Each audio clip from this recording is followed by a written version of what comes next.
Hey guys, it's Sarah Joy. Welcome back to my channel. Today I want to be talking to you about your home styling and what it is that sets apart a well-designed home from one that is more random or just looks a little bit sloppy. If you've been frustrated with the way that your home feels and you don't quite know what to do with it, I think this one thing is going to help clear that up. So if that sounds good to you, stick around and let's get into it.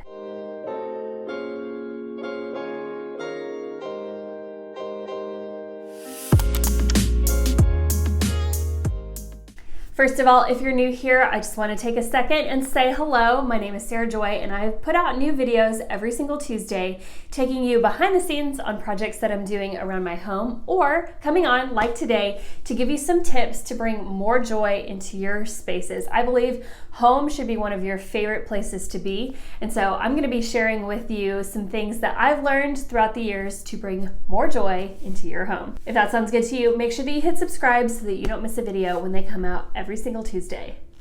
All right, so let's talk about your home and the one thing that sets apart a well-designed house from one that is a little more not so well-designed. I'm going to take a wild guess and say you do not lack inspiration for what you want to do in your home.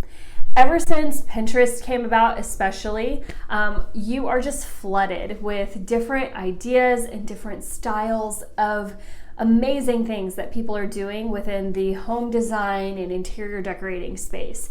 And whether it's watching shows on HGTV or back in the day just going around and touring model homes, or again being on Pinterest, social media, YouTube, you get endless inspiration for things that you love. And for most of us, we actually don't know how to narrow down the things that we love and be intentional with the fewer things that we're going to choose to put into our spaces. So sometimes if you have a Pinterest board, let's say, for your home, if you look through it, you might not see a clear theme with what you want to do in your home. You might have a compilation of a ton of things that you love, but they don't all have a really defined sense of style. Now, don't mistake this for saying that you need to find one specific niche of design style and completely just go with that cookie cutter in your home, because I think that your home can be a reflection of your personality, your likes, your interests, even the places you've been. So your home really should reflect that, and I'm not saying that you can't have multiple interests at all. I am definitely somebody who likes to mix different styles. For example, let's say that you love mid-century modern, and then you're looking through and you see like a really well-designed modern colonial house. And you're thinking, that dining room is incredible. Look at that checkered floor. I love this. Look at those arched, wooden chairs that are vintage. I love this in my home. And then you're also seeing some inspiration from maybe somebody on the West Coast, and they have a surfboard on the wall and a palm tree and just some beachier vibes in their house. And you're thinking, I absolutely love this as well.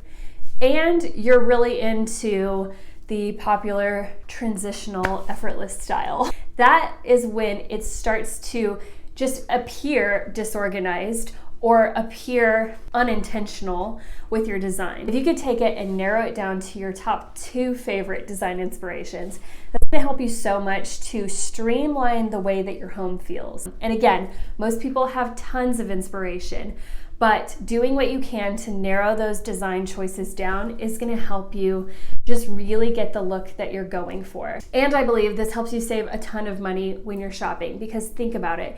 You could go shopping and then see a bunch of different things. Oh, I've seen this kind of Sherpa material couch on somebody's page and I loved it. But yet your house is not calling for Sherpa, it's calling for a different type of fabric, a different type of look to blend with what you're going for. So this is also going to help you really streamline sourcing things for your home and shopping for your home by narrowing down those design styles. So I would encourage you to do some research, some of your favorite styles, try to get a name for them, and find out what it is about that style that really speaks to you. If that sounds a little bit intimidating, and it kind of is, Don't worry, that's actually one of the main things that I go over in my course. It's called Attainable Aesthetic. I created it to help you walk through the process of styling and designing your home.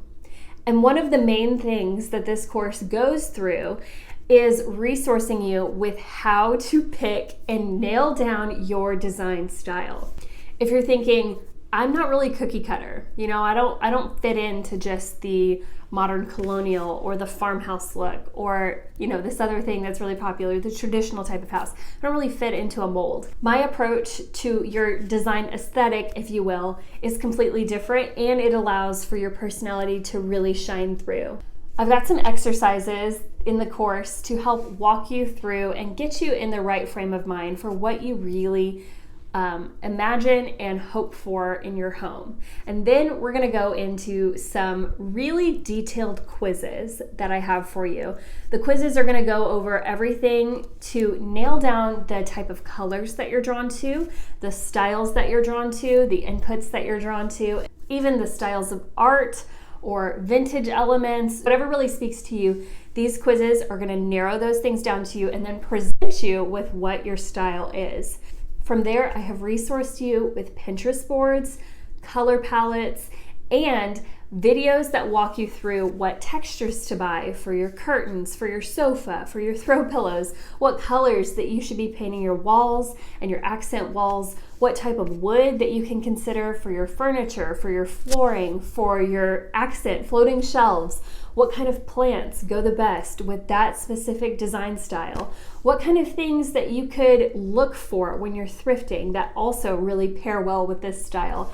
I simplify the entire process for you because that part, honestly, is really like the most overwhelming and hard to nail down part for a lot of people. And so this course, Attainable Aesthetic, is really going to just kind of hold your hand and walk you through that process. I've heard from so many people who have taken the course that they love that part of it, that it nails down their design style and really describes what they love when they see interior design styles and what they're hoping for in their home.